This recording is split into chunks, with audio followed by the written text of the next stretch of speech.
स्वागत है मेरी दुनिया में।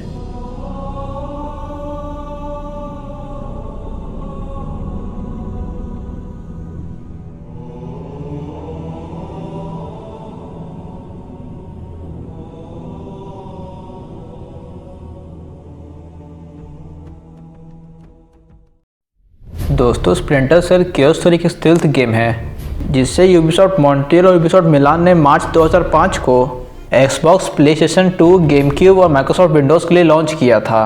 इस गेम का handheld version Nintendo DS, mobile और एनगेज के लिए भी आया था। दोस्तों, ये गेम काफ़ी अच्छा था अगर इसे कंपेयर करें पिछले 2 गेम से, जिसके ऊपर मैंने पहले से स्टोरी वीडियो बना रखी है।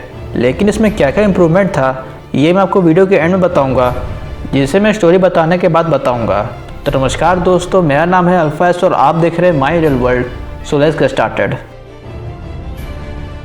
दोस्तों, स्टोरी शुरू करने से पहले मैं आपको इस गेम के डबिंग आर्टिस्ट के बारे में बताना चाहूँगा। और यहाँ हर बार की तरह एक्टर माइकल आयरनसाइड ने सैम फिशर की आवाज़ दी है। और यहाँ बात करें लैम्बर्ट की, तो इस बार लैम्बर्ट के बाद डॉन जॉर्डन ने दी है, जो स्प्लिंटर सेल पैंडोरा टोमोरो में रिप्लेस हो गया था।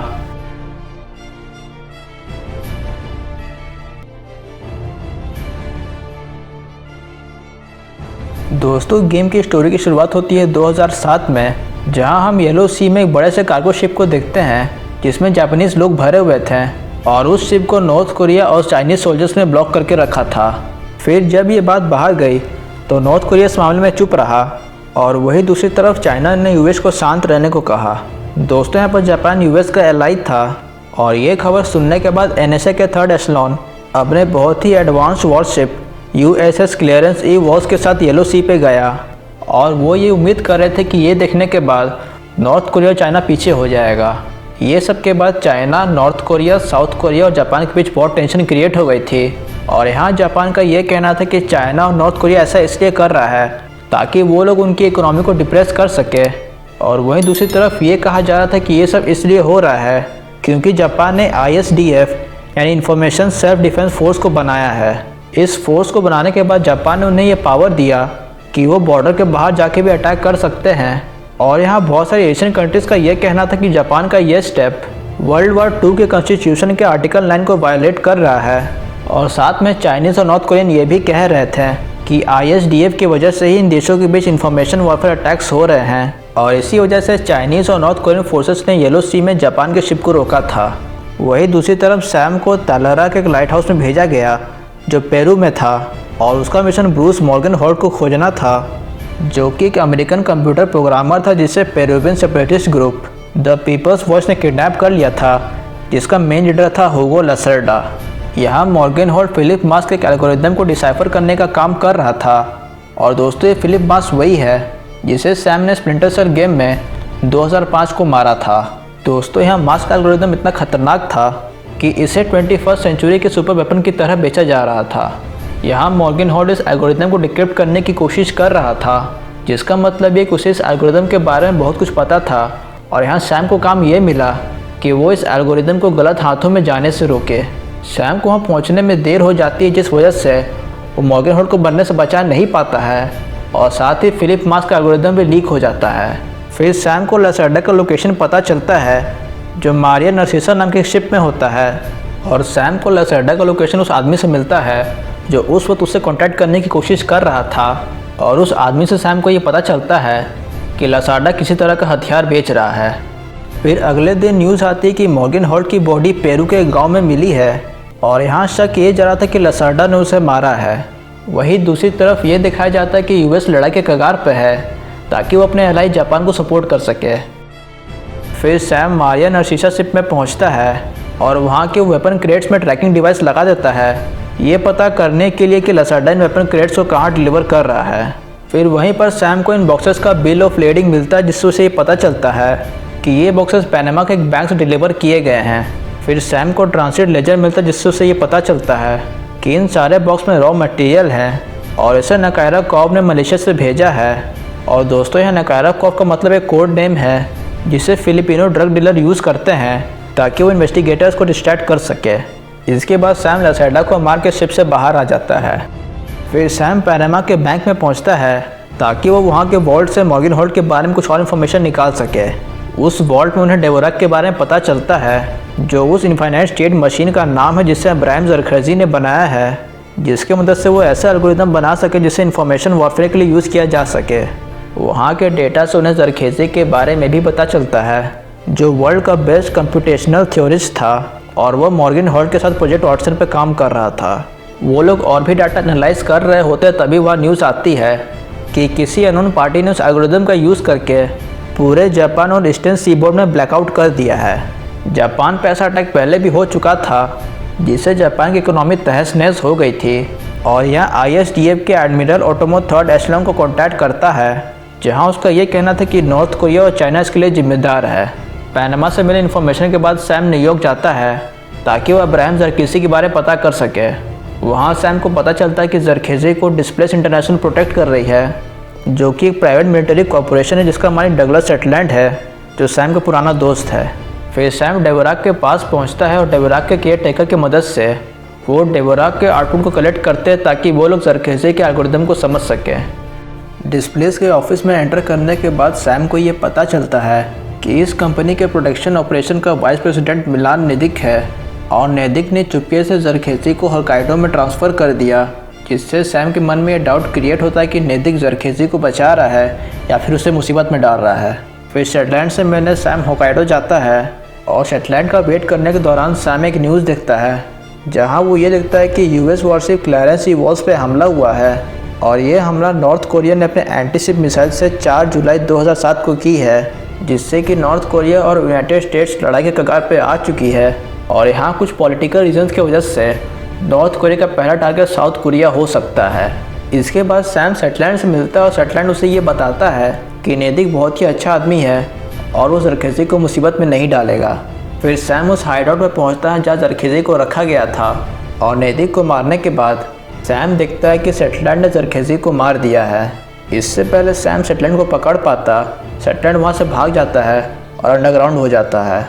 फिर जब सैम उस हाइडआउट से बाहर आता है तब उस हाइडआउट से मिले इन्फॉर्मेशन से थर्ड एशलॉन को ये पता चलता है कि नेदिक एक बोस्नियर आर्म सप्लायर था और साथ ही एक वॉर क्रिमिनल भी।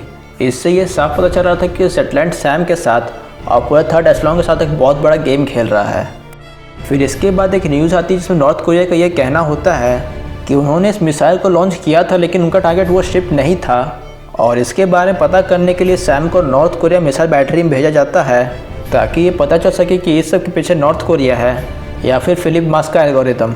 वहाँ के क्रू मेंबर्स की बातों को सुनकर सैम को ये पता चल जाता है कि नॉर्थ कोरिया का क्लेम सही है कि उन्होंने मिसाइल को इंटेंशनली लॉन्च नहीं किया था, बल्कि कुछ एरर की वजह से मिसाइल मिसलीड हो गया था। इसके बाद सैम उस लॉन्चर के बायोस को चेक करता है ताकि उसे राउटिंग डाटा मिल सके। उन्हें ये पता चलता है कि इस मिसाइल को डेवोराक मशीन की मदद से लॉन्च किया गया है और लॉन्च के दौरान इस मशीन का लोकेशन सियोल यानी साउथ कोरिया में था। और उसी वक्त सैम को ये पता चलता है कि नॉर्थ कोरिया से लड़ने के लिए US साउथ कोरिया की मदद कर रहा है। इससे पहले ये इन्फॉर्मेशन वो लोग पूरी दुनिया को बता पाते हैं, नॉर्थ कोरिया ने साउथ कोरिया पर हमला कर दिया था। इस टेंशन को बढ़ाने के लिए उस बेस से मिसाइल को फिर से लॉन्च किया गया, लेकिन सैम और उसकी टीम ने किसी तरह मिसाइल को अबॉर्ट कर दिया। इसके बाद सैम सियोल जाता है और उसे ये पता चलता है डिस्प्लेस इंटरनेशनल ने फिलिप मास्क के एल्गोरिदम को ज़रखेज़ी से हासिल किया ताकि वो लोग नॉर्थ कोरिया के मिसाइल सिस्टम को हाईजैक कर US के क्लैरेंस इवोल्स शिप को डुबा सके ताकि यूनाइटेड स्टेट्स युद्ध के कगार पर चले जाए, जिससे शेटलैंड और उसकी प्राइवेट मिलिट्री कंपनी को फ़ायदा हो सके। फिर थर्ड एशलॉन सैम को बाथ हाउस में भेजती है जो टोक्यो में है, ताकि वो ये पता कर सके कि शेटलैंड ने किसके साथ मिलकर ये काम किया। और सैम को ये पता चलता है कि ये करने वाले ISDF थे। उन दोनों की मीटिंग में ISDF शेटलैंड को धोखा दे देते हैं और शेटलैंड के सोल्जर्स और ISDF के सोल्जर्स के बीच लड़ाई हो जाती है। उसी लड़ाई की वजह से सैम को ये मौका मिल पाता है कि वो शेटलैंड से अलग से मिल सके। यहाँ शेटलैंड सैम को 2 ऑप्शन चूज़ करने बोलता है, जहाँ एक तरफ सैम का देश था और दूसरी तरफ सैम की दोस्ती, जिसमें से सैम ने देश को चुना और शेटलैंड को मार दिया। अब यहाँ शेटलैंड के डेथ के बाद मैटर ख़त्म नहीं हुआ था। यहाँ तोशिरो ओटोमो जो ISDF का कमांडर था, उसके पास मास्क कर्नल्स यानी फिलिप के एल्गोरिदम को कॉपी था जो उसने शेटलैंड से चुराए थे, और वो जापान के गवर्नमेंट ऑफिसर्स और सीनियर GSDF ऑफिसर्स को ब्लैकमेल करता है कि वो जापान में इम्पेरियल रूल लेके आएँ। दोस्तों, अगर मैं इम्पेरियल रूल की हिस्ट्री समझाने बैठ गया तो वीडियो ऑफ टॉपिक चला जाएगा, लेकिन अगर इसमें ब्रीफ में बताऊँ तो इसी रूल की वजह से जापान मॉडर्नाइज हुआ था और इसी वजह से जापान पहला नॉन यूरोपियन कंट्री बना जो इंडस्ट्रियलाइज हुआ हो। यहाँ ओटोमो का यह कहना था कि अगर उसकी डिमांड पूरी नहीं की गई तो वो मार्स कर्नल का इस्तेमाल करके एक north Korea nuclear missile Japan के एक शहर में लॉन्च कर देगा।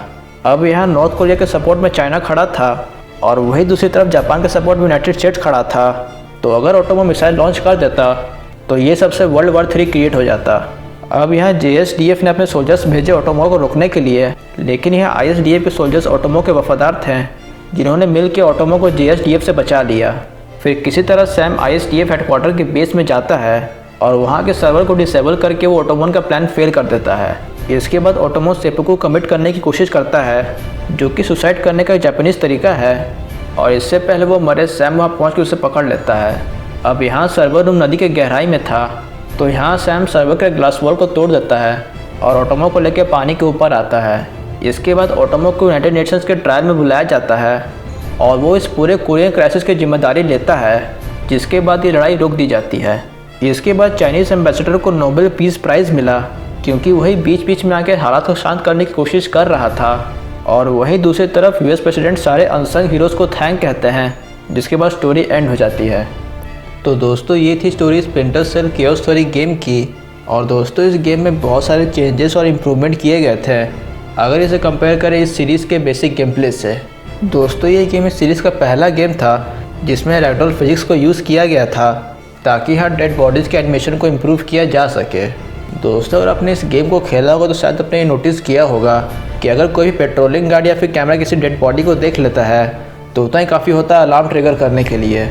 अब दोस्तों यहाँ बात करें मेन कैरेक्टर के गेम प्ले की, तो यहाँ फिशर 3 अलग इक्विपमेंट किट्स में से कोई एक इक्विपमेंट किट चूज़ कर सकता है, जो है रेडिंग्स रिकमेंडेड किट, असॉल्ट किट और स्टील्थ किट। अगर यहाँ प्लेयर रेडिंग्स रिकमेंडेशन किट को यूज़ करता है तो उसे एमुनेशन और नॉन लीथल वेपन पे एक अच्छा बैलेंस मिलता है। अगर यहाँ प्लेयर असॉल्ट किट चूज़ करता है तो उसे नॉन लीथल वेपन के बदले एमुनेशन ज़्यादा मिलता है, और वही स्टील्थ किट में उसका उल्टा है, जहाँ ब्रूट फोर्स, लीथल वेपनरी और स्पेयर मैगजीन्स के बदले नॉन लीथल वेपनरी ज़्यादा मिलते हैं। दोस्तों इस गेम के डायलॉग और इंटरोगेशन को बहुत फ़नी बनाया गया है और गेम खेलते वक्त आप इसे ज़रूर नोटिस करेंगे। लेकिन दोस्तों इस गेम के टोन को थोड़ा डार्कर बनाया गया है अगर इसे कंपेयर करें पिछले गेम से, क्योंकि हमें इस गेम में बहुत सारे कॉम्बैट के ऑप्शन मिलते हैं और यहाँ फिशर के पास ये ऑप्शन होता है कि वो जिसको इंटरोगेट कर रहा है वो चाहे तो उसे मार सकता है, जो पहले किसी गेम्स में नहीं था, जहाँ फिशर सिर्फ नॉकआउट कर सकता था। दोस्तों इसी वजह से ये पहला स्प्लिंटर सेल गेम बना जिसे ESRB ने M रेटिंग दी हो, और इसके बाद इस सीरीज़ में जितने भी गेम आए उन सारे गेम को इन सब की वजह से M रेटिंग मिली। दोस्तों यहाँ मैंने ESRB के ऊपर पहले से एक वीडियो बना रखा है जिसका लिंक मैं आपको आई बटन में दे दूँगा, और आप सबसे ये रिक्वेस्ट है कि ESRB के बारे में और जानने के लिए आप उस वीडियो को ज़रूर देखें। तो दोस्तों एट दी एंड में यही कहना चाहूँगा कि ये गेम मास्टरपीस है और आपको इस गेम को ज़रूर ट्राई करना चाहिए, और अगर आप लोगों ने इस गेम को खेला है तो नीचे कमेंट करके अपना एक्सपीरियंस जरूर शेयर कीजिएगा। तो दोस्तों ये थी video Splinter Cell Chaos Theory के ऊपर। मुझे उम्मीद है आपको वीडियो पसंद आया होगा। तो अगर आपको वीडियो पसंद आया हो तो प्लीज़ इसे लाइक करें, उसे ज़रूर शेयर करें। अगर आपका कोई भी सवाल या सुझाव हो इस वीडियो से रिलेटेड तो आप नीचे कमेंट कर सकते हैं, और ऐसे ही गेमिंग जुड़े और भी इंटरेस्टिंग वीडियोज़ के लिए MyDeveloper को सब्सक्राइब करें, और हमारे साथ जुड़े रहने के लिए हमें हमारे सारे सोशल अकाउंट में फॉलो करें, जिसका लिंक मैं डिस्क्रिप्शन में दे दूँगा।